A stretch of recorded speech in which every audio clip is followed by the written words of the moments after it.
Hi everyone, I'm back with an update on the 737. Hi everyone, I'm back with an update on the x737 project with Air Manager, where I'm going to build an overhead panel. Here's a picture of the airplane, a nice view of the external of the x737 by EADT. Very nice modeling, as you can see.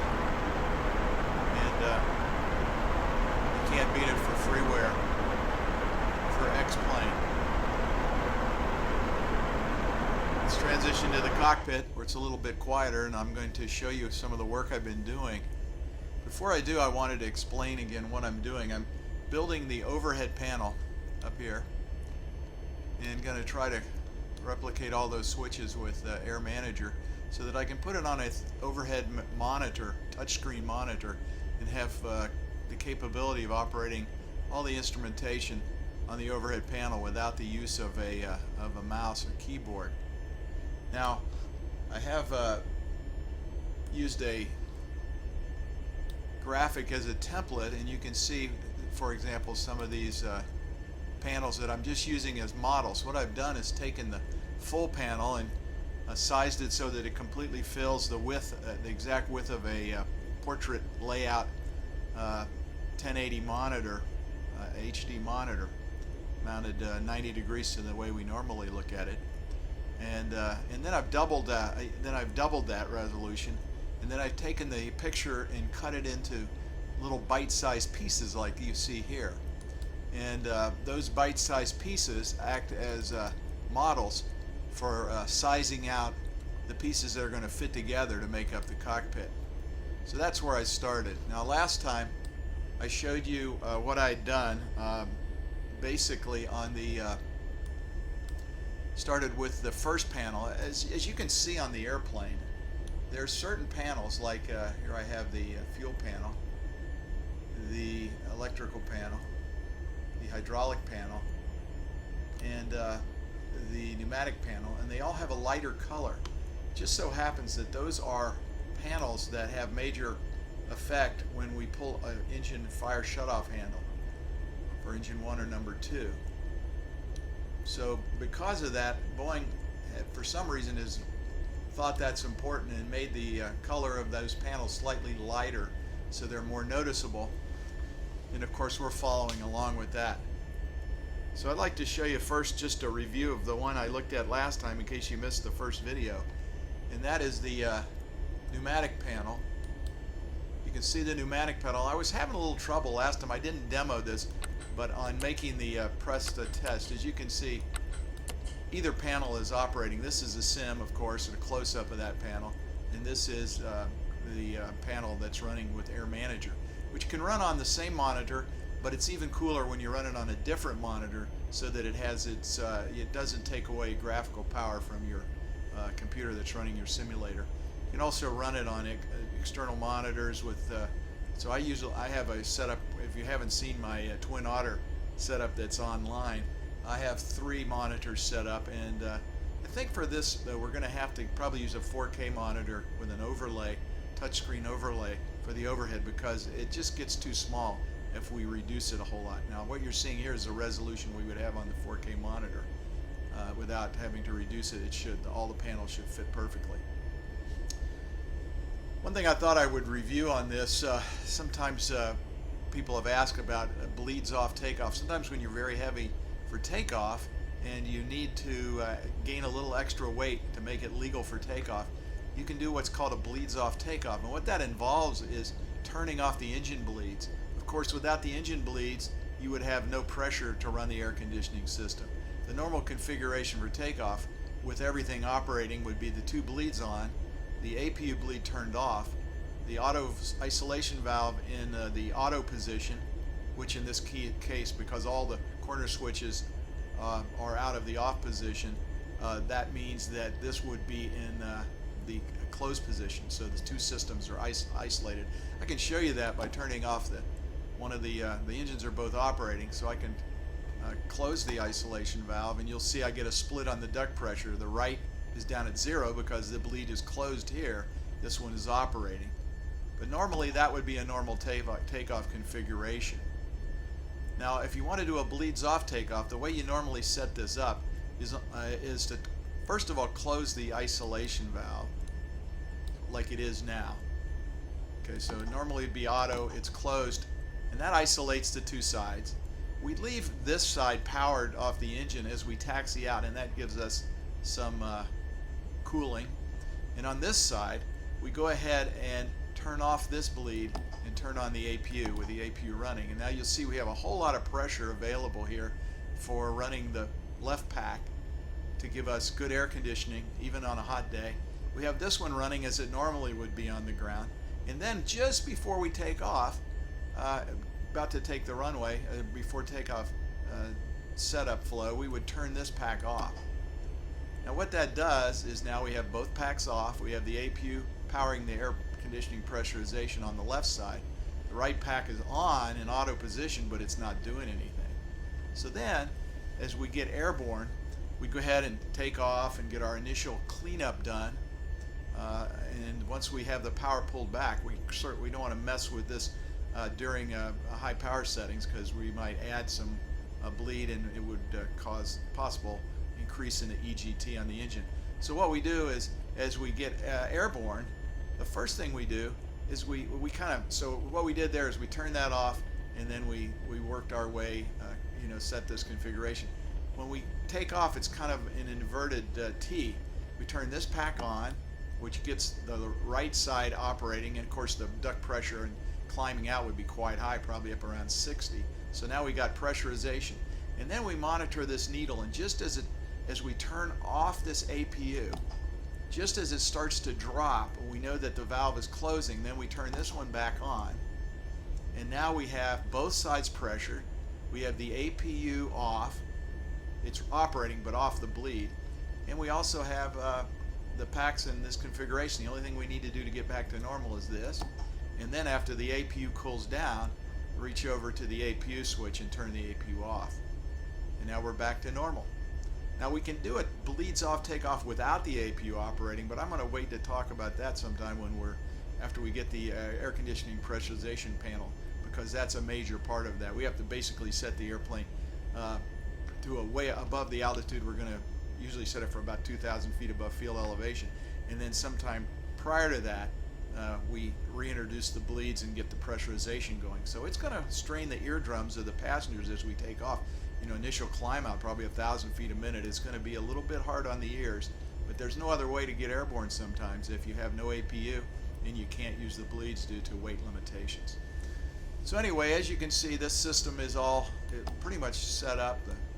All the systems work, lights test, and it's just about ready to go.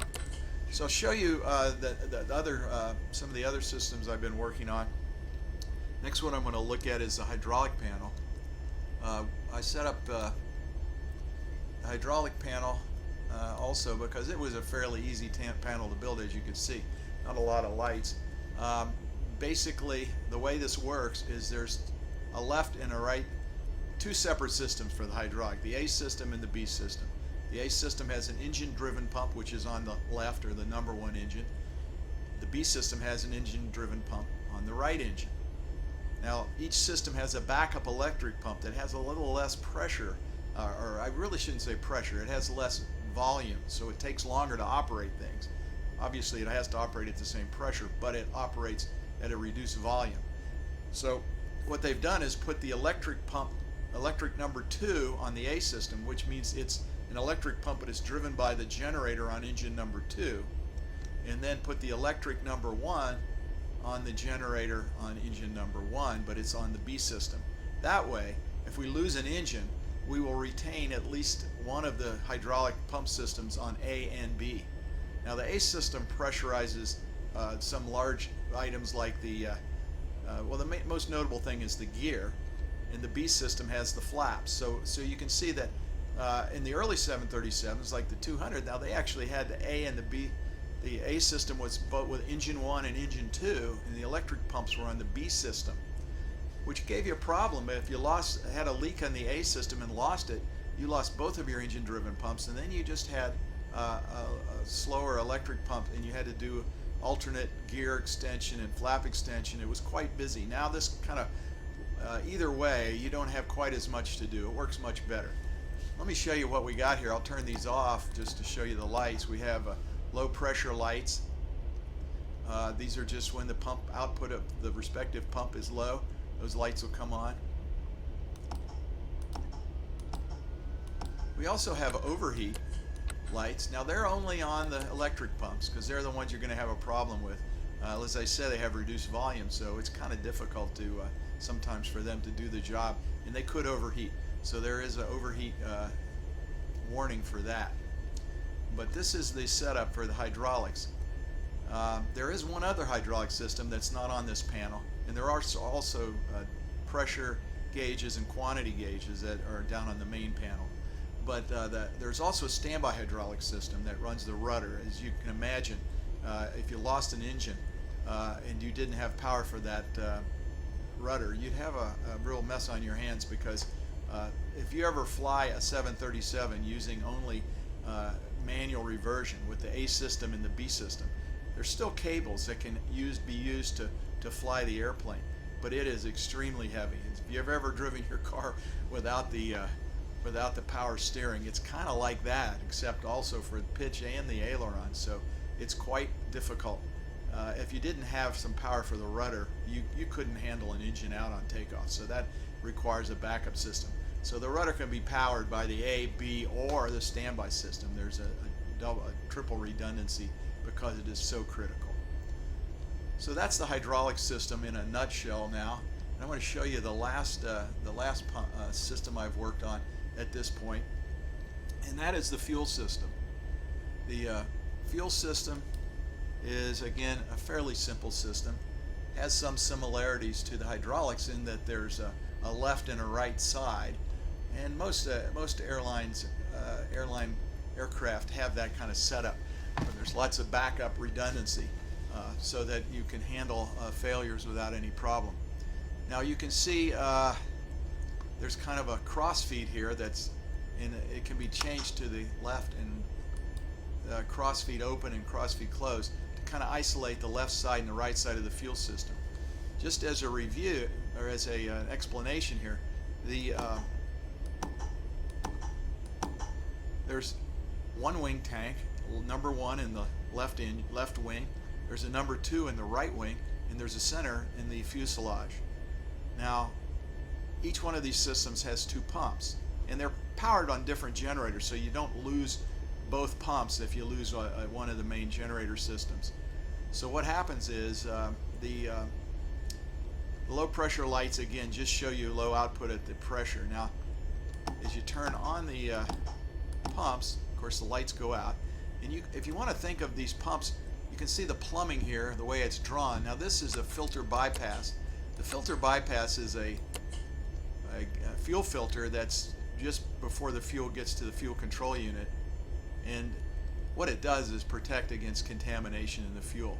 But if the fuel filter starts to clog, it senses that pressure and will bypass the fuel around that, because we'd rather put bad fuel and keep the engine running temporarily than to have the engine flame out just due to fuel contamination. Imagine if all your fuel on both engines that would happen, you could find yourself with no engine.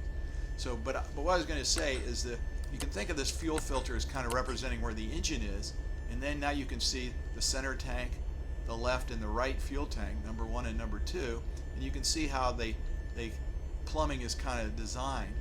Now, there's a reverse check valve on all of these pumps, and what happens is there's a lower cracking pressure on the center, so that what happens is the center tanks, just think of it, the center has more pressure, and what happens if you have all these on, if you took off, I have fuel in the center tank now, if you turned all of them on, it takes a little while for the center, you can see now all the pumps are on. This has higher pressure, so it's going to take priority over the wing tank, and it'll burn out the center fuel first. And then as the center fuel starts to burn out, this little light will start to flicker on and off, usually one before the other. But as they flicker on and off, due to the lack of fuel, these will flicker on and off, then we know that we need to turn off the center pumps. And then we would continue to feed on the wings. So that's how that works. Not very confusing, really. It makes sense and it's easy to operate. Sometimes, however, you might get a fuel imbalance. And if you do get a fuel imbalance, let me tell you how that can happen. Sometimes you can forget this crossfeed valve. By the way, you can see how that valve operates. The light, the way all the blue lights on the airplane operate is when a valve is in transit. In other words, I'm going to open the crossfeed.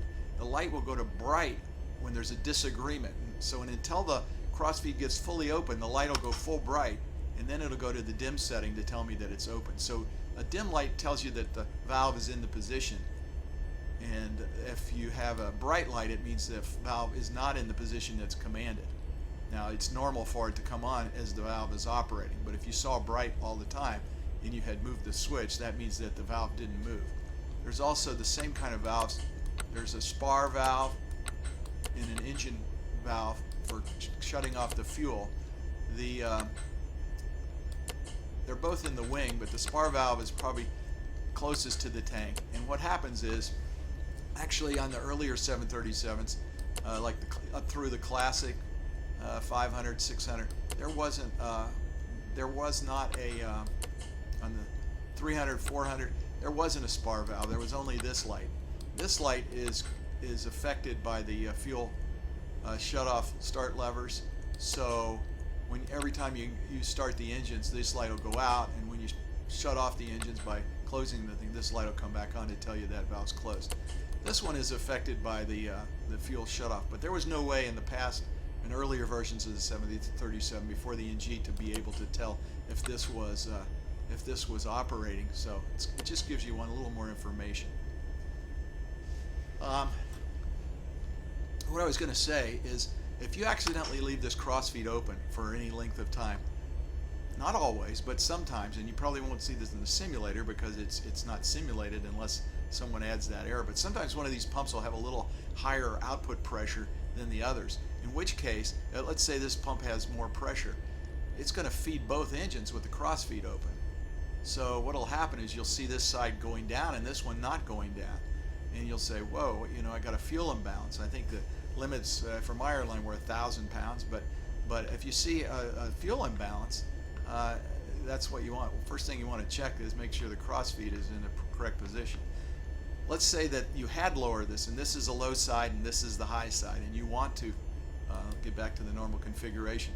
The fuel is imbalanced. That would happen also if you have an engine failure and you have the crossfeed closed like normal.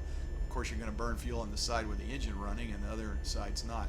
So what you do is you open the crossfeed and then turn off the pumps on the side that has the low quantity.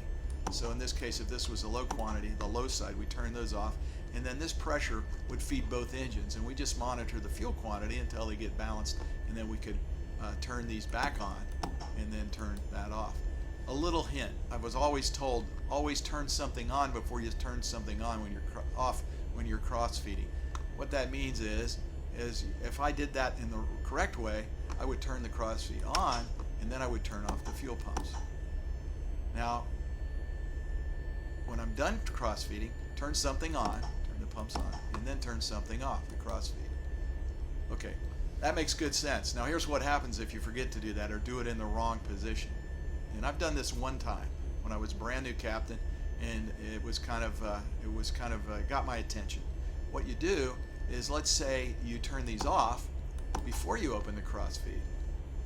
What happens is you have no pressure on this side of this engine, and if you're above the mid-30s, maybe 30,000 feet or above, I'm not sure exactly what the manual says just off the top of my head, but in that case you're going to have a considerable thrust deterioration, and you could even have a flame out.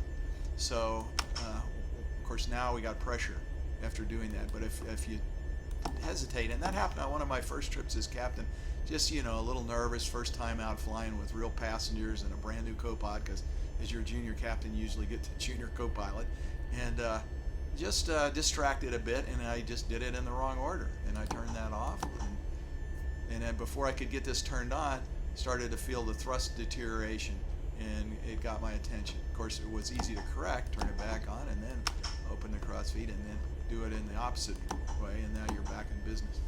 But anyway, that's one of those little gotchas on the Boeing 737 when you're doing cross fuel balancing. So anyway, as you can see, all press the test lights. We got the 5 blue lights up here.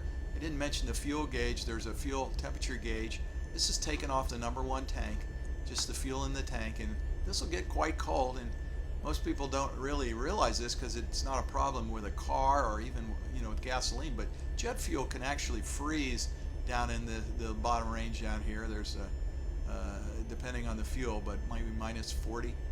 So you'd have to be at a high altitude for a very long time, but you can get the fuel down to a temperature where it could freeze. So that's where you get a limitation on operating the aircraft in keeping that fuel above a certain temperature. Anyway, that's pretty much what I've done so far. I think the progress is going to be slow because unless I can get some other people interested in building some of the panels. That was kind of my idea when I came up with this arrangement, is that I could maybe provide some information, templates, and a size diagram already set up, and then it could be used as a pattern to make sure the panels come out in a uniform way to make the panel look correct. But we'll see how that goes. Anyway, wanted to update you on my progress, and we'll be updating with more videos as I make a little progress in the next few months. Thanks for watching. Hope to see you again soon. Thanks a lot.